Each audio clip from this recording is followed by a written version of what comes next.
Hey guys, this is the Low Tech Redneck. I just wanted to catch you up on my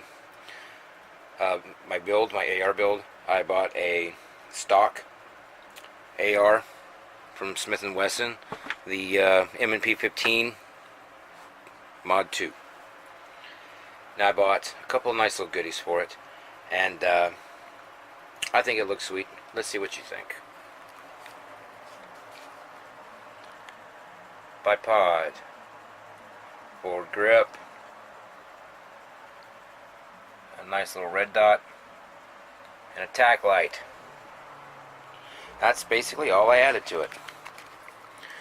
But if you look, it just makes it beefy as hell.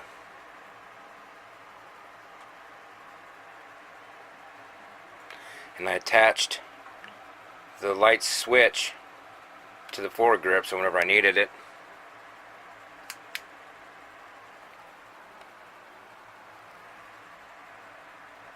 just a little bit of pressure on the forward grip right there. And I am going to be replacing those zip ties with black ones, but that's the switch for the light.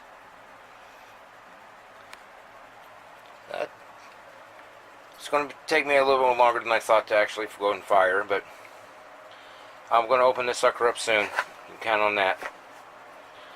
Alright, ladies and gentlemen, I will see y'all later. Good night.